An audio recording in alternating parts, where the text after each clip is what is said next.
É aquele negócio, você joga o jogo daquilo que você se comprometeu a fazer. E aí eu entendi que planejar é treinar a sua mente. Você sabia que planejamento de marketing não começa com um cronograma de posts e ele não termina com um feed organizado? Aliás, que hoje em dia esse negócio de organizado caiu da moda, né? Não funciona, a gente já percebeu. Bom, vamos lá. E eu vou te falar outra coisa. A maioria das pessoas, elas têm maior dificuldade no início do planejamento. A gente vai falar sobre planejamento de marketing, mas quantas vezes você já planejou algo e esse algo não saiu do papel? Planejamento em si é algo bem difícil. Não vou falar, não vou mentir que, nossa, é igual fazer um café, colocar o pó e jogar uma água quente. Não, não é. Requer estratégia, requer você realmente ter um tempo para pensar nisso. As pessoas procrastinam muito planejamento, principalmente de marketing, não por falta de ideia, mas de organização a maioria das vezes e um pouco de coragem, digamos assim. Muito prazer, muito prazer. Muito prazer, eu sou Elisa Martini, estrategista de marketing da Buy Your Time, e hoje inicia o primeiro episódio da série. Hoje se inicia o primeiro episódio da série Estratégias de Sucesso para o Crescimento do seu Negócio. Se você tem um projeto, tem um negócio e ele está meio nebuloso com relação a planejamento de marketing, esse vídeo é para você. Afinal, a ideia dele é te dar munição, é te dar esclarecimento, é te trazer algo mais concreto sobre como você pode ter um planejamento viável, ou pelo menos entender, ter uma lógica por trás de tudo isso. O que você vai aprender hoje? Qual é o primeiro passo para ter uma boa execução para um planejamento de marketing? Qual é o tipo de planejamento para você? A fase que você está? E como saber se o seu planejamento está dando certo? Mas antes da gente começar esse vídeo, deixa eu te falar uma coisa. Eu preciso ser sincera. Se você busca nesse vídeo uma fórmula de ganhar dinheiro rápido, sem teste, esse vídeo não é para você. Eu acho que outro ponto que eu colocaria aqui para qualquer pessoa que busca um planejamento de marketing real, estratégico, que realmente tenha fundamento, é a pessoa que tem medo de errar. A gente vive no mundo digital e o mais belo de tudo isso é que a gente pode errar rápido. É permitido errar. E é muito confuso isso, porque todo mundo cresce pensando, não temos que errar. Mas, na verdade, o erro, ele diz muito mais sobre qual caminho ir e o que já não dá certo. Agora, se você valoriza estratégia, execução e clareza, esse vídeo é para você. Seja muito bem-vindos ao meu canal. E por eu valorizar o seu tempo, vamos começar? Se você tem um projeto em construção ou um negócio, eu sei como é a sua rotina. Eu já trabalhei para outras empresas e eu tive meu próprio escritório de advocacia. Produção, clientes, família, boletos, e-mails, reuniões e por aí vai. As obrigações são imensas e são extensas também. Mas sempre tem alguém que chega para você e fala: você tem que olhar mais o seu marketing, você precisa fazer marketing. Vê se você se sente essa pessoa. O seu coração bate mais forte quando alguém fala isso. O seu cérebro, ele já pensa: com que tempo que eu vou ter para pensar em marketing? Ou então, nossa, marketing é muito caro. Eu não consigo investir nisso agora. E aí você começa a fazer vídeo, postar. Eu até entendo que você queira se movimentar a fazer algo. Só que sem um direcionamento é igual patinar. Vai patinando e os resultados não são tão tangíveis, eles não são tão visíveis. Marketing sem planejamento é igual aquela conhecida frase: se você não sabe para onde ir, qualquer caminho tá valendo. Eu já fui essa pessoa em anos atrás. Eu sentia que eu fazia muito e eu não conseguia ver os resultados. Eu tive meu próprio escritório, como eu falei, eu fazia o meu site, eu fazia meu social media, eu fazia o meu conteúdo, eu subia no blog, eu fazia anúncio. Basicamente, eu era um polvo. Mas eu fazia sem planejamento. Eu fazia porque eu sabia que tinha que fazer.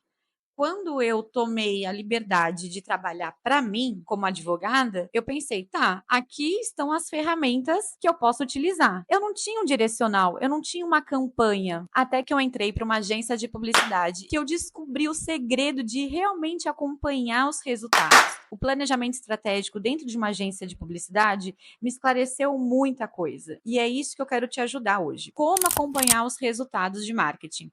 Através de um planejamento. Eu entendi que planejar é treinar a sua mente. E quanto mais você treina, quando você mantém constância em determinada ação, você se torna mais eficiente. O que eu quero dizer com isso? Você não leva tanto tempo, você consegue ser mais ágil, rápido, porque você já está está acostumado a fazer aquilo e o seu olhar, ele fica mais clínico. Então, quando você tem um planejamento, você já sabe o que, que você deve olhar. Então, se você está na fase do planejamento, os objetivos, o público-alvo, a comunicação, como é que ele vai ser feito, em quais canais.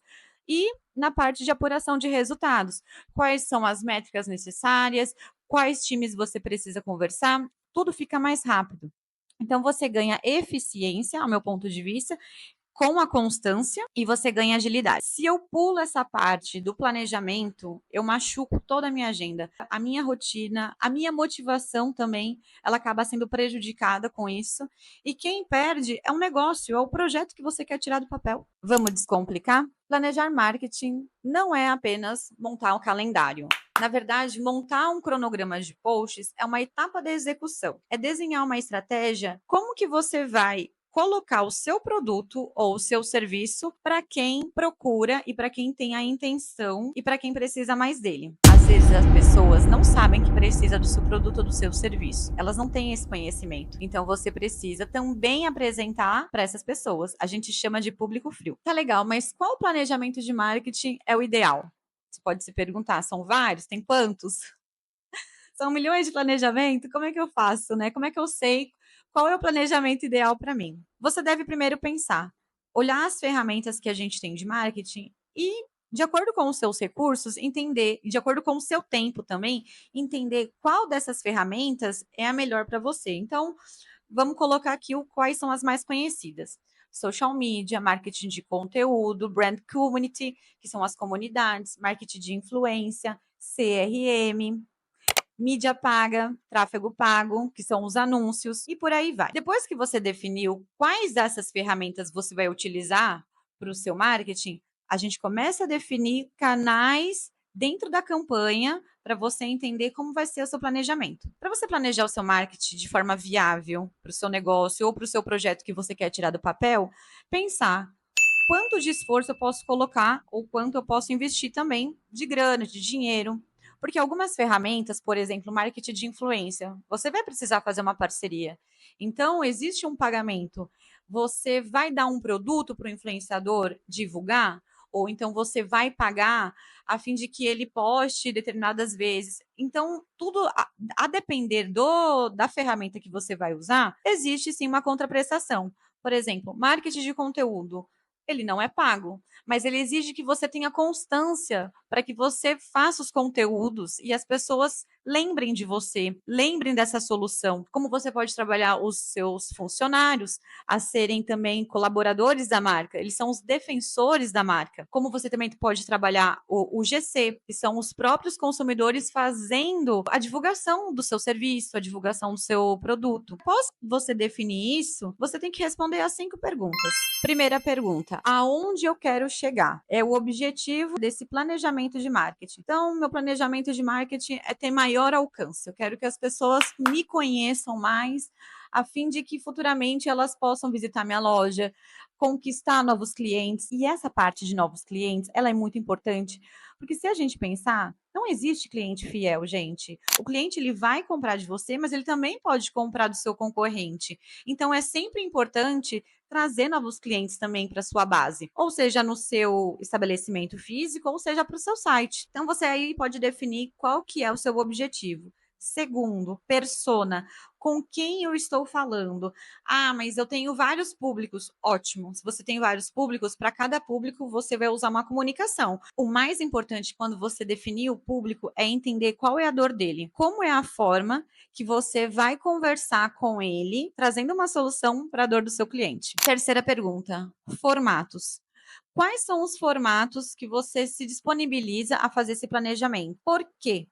Porque quando você já define o formato, na hora que você for fazer o roteiro, o cronograma, você já vai estar sabendo qual que é o formato e aí você não gasta tanto tempo. É aquele negócio, você joga o jogo daquilo que você se comprometeu a fazer, mas também tudo pode ser ajustado caso não mexa tanto na proposta e objetivo que a gente falou lá no começo dessas 5 perguntas. Quarta pergunta: qual é a mensagem que você quer levar para esse público-alvo? Então, quando você olhar para o seu objetivo, você pensar nas dores do cliente, entenda que existe uma mensagem por detrás de tudo isso. Não é que você vai falar igual, mas que você vai falar de várias formas a mesma coisa. Então, a gente sempre tende uma narrativa emocional, uma narrativa esclarecedora, educacional, e aí a gente pode conversar também melhor sobre quais são as comunicações que você pode utilizar para você fazer essa narrativa. E por fim, e na minha opinião, ela é a mais importante. Por quê? No começo do vídeo eu falei que a gente tem muito medo de errar. Todo mundo busca ser perfeito em algo, ter bons resultados em algo. E essa parte da mensuração, apuração de resultados, que é a última parte, e eu a considero mais importante,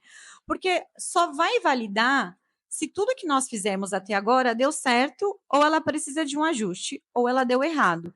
Então, ela é muito importante. É interessante você definir um prazo. Então, por exemplo, hoje, tudo que eu construí hoje, a daqui 30 dias, que eu vou construir ao longo dos 30 dias, eu vou fazer apuração do quê? De resultados. E eu preciso também fazer uma apresentação de resultados, não é só entender. Eu não sei vocês, mas eu sou da pessoa que eu preciso colocar no papel, preciso formalizar. A formalização, ela vai fazer com que eu lembre, sei lá, do que eu fiz lá em janeiro, para saber o que, que eu fiz de certo, o que, que eu fiz de errado, o que, que eu ajustei para hoje economizar tempo. Por isso que eu dou tanto valor ao tempo. Se a gente não souber formalizar os nossos passos, a gente vai cometer talvez os mesmos erros, talvez a gente está errando e não tá enxergando, ou então a gente está com uma pedra preciosa na mão e não está sabendo explorar. Essa é a base de tudo. Você começa seu planejamento de marketing a partir daí. Então, veja bem, ter um planejamento de conteúdo, ele é uma parte do seu marketing, mas você precisa também olhar ao todo. Só depois de entender com muita clareza tudo isso, e eu posso afirmar, você vai refazer várias vezes esses passos, porque eles são passos que requerem reflexão, requer análise, até que você parte para o planejamento de conteúdo, para o cronograma de conteúdo. Sem esse alicerce, todo esforço vira tentativa, e tentativa não paga boleto. Marketing sem planejamento é igual a você plantar uma semente, esperar que ela cresça, e aí depois você percebe que o solo, ele não era um solo bom. E eu confesso para vocês, eu aprendi tudo isso testando, errando, formalizando, vendendo ideia. Hoje eu vivo de marketing, eu trabalho só com marketing. E eu consigo te afirmar que o planejamento, ele é a parte mais importante para qualquer início de qualquer conversa que você deseja se colocar na internet. Quando eu trabalhei como líder de social media, o nosso planejamento, ele era um planejamento mensal. Aliás, na maioria das vezes, sempre é um planejamento mensal. Então, você sempre vai olhar 30 dias para frente, para te dar um prazo, para que você acompanhe as tendências do que está acontecendo também, porque, afinal, as conversas, elas mudam, né, no decorrer das fases que a sociedade vive, digamos assim, mas com intencionalidade e o objetivo que você se propôs a fazer. Falar sobre um serviço, falar sobre um produto, por exemplo, eu estou falando sobre planejamento e a gente vai falar sobre esse planejamento por 2 semanas, de acordo com o meu planejamento. Nossa, eu vou falar de planejamento de acordo com o meu planejamento. Quando você tem um plano, até as pausas fazem sentido. Planejamento é treino, é constância. É importante a gente ter um modelo para saber a eficiência do trabalho e do esforço que está sendo realizado, para você entender os resultados, para você também ter clareza nos próximos passos e na hora de você fazer a apuração. Eu quero trazer para vocês um estudo de caso que eu fiz com um cliente do segmento de agro. Quando ele me pediu um diagnóstico da conta dele, eu identifiquei alguns fatores que não estavam colaborando para que ele tivesse um desempenho bom nas redes sociais, também como tráfego com o marketing dele. Por quê? Eu entendi no diagnóstico que o conteúdo dele, por ser muito mais institucional, as pessoas não engajavam. O engajamento dele era extremamente baixo. Por mais que a gente tenha muitos seguidores na base, o engajamento ele é baixo. Eu digo porque ele tinha 50 mil seguidores, então é uma base bem grande. Mas, mesmo a gente sabendo que quem tem muito seguidor os engajamentos são baixos, não tinha muito comentário, não tinha muito compartilhamento. Então, são comunicações, são narrativas que não fazem as pessoas se enxergarem. O cliente não estava no meio desse processo de planejamento do conteúdo. Foi uma das coisas que eu analisei, eu também trouxe para ele que estava uma falta de clareza absurda entre a dor do cliente, a solução que ele dava para esse cliente e como que ele poderia impactar. E aí eu propus algumas melhorias, que foram um conteúdo mais estratégico, mais humanizado, menos excesso de institucional, conteúdos que falem só da empresa, então a gente colocou mais o cliente no foco e a gente transformou os canais de uma forma mais inteligente. De que forma? A gente entendeu que a vitrine, por mais que ele tenha muitos produtos, e você pode ter produtos ou serviços, eles não precisam estar mostrados nas redes sociais toda hora. Você pode introduzir eles numa narrativa. Então, no Instagram e TikTok, a gente trouxe os funcionários conversando, falando sobre soluções, trazendo uma narrativa bem legal. E a gente trouxe para o YouTube educacional. E, por fim, o storytelling. Quando a gente fala de story, é a parte mais importante da empresa. Por quê? Porque lá você consegue redirecionar, levar a pessoa que está realmente interessada no seu produto, no seu serviço, para o site.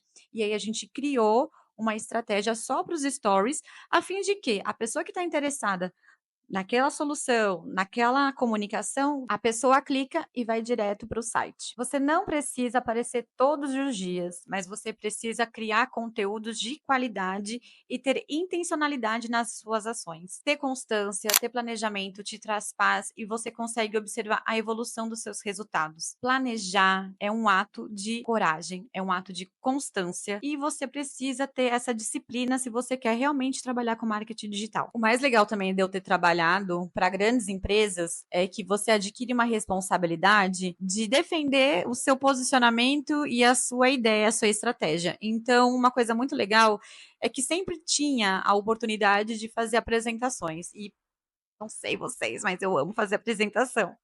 E aí, toda vez que eu fazia uma apresentação, eu estava vendendo uma ideia. Eu queria que o meu time comprasse o que eu gostaria de fazer, como a gente poderia fazer. Por exemplo, na empresa que eu trabalhei agora recentemente, na Rodonaves, não existia ainda conteúdos no YouTube. E eu trabalhava com mídia paga. Ah, não tem nada a ver? Não tem nada a ver, exceto se eu quero usar os vídeos como forma de anúncio. E eu preciso que o YouTube, né, que é uma plataforma maravilhosa de distribuição de conteúdo, tivesse sustentação para que eu trabalhasse meu tráfego pago. Então, eu precisaria trabalhar com conteúdos ricos dentro do YouTube. Foi aí que eu desenvolvi, conversando, vendendo a minha ideia lá na empresa, que a gente deveria fazer. E essa ideia foi comprada.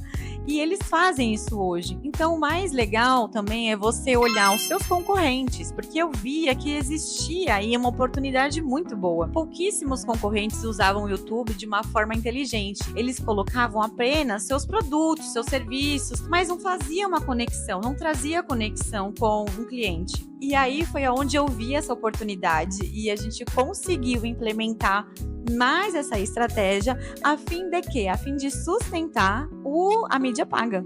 Gente, 10 de 10, sério, 10 de 10. Se você gostou desse vídeo, comenta, curte, compartilha. Toda semana eu vou trazer um conteúdo para essa nova série que eu criei, Tirar o Marketing do Papel. Vocês não estão sozinhos, podem contar comigo. Comenta aqui o que você achou e é isso, pessoal. Muito obrigada. Valeu!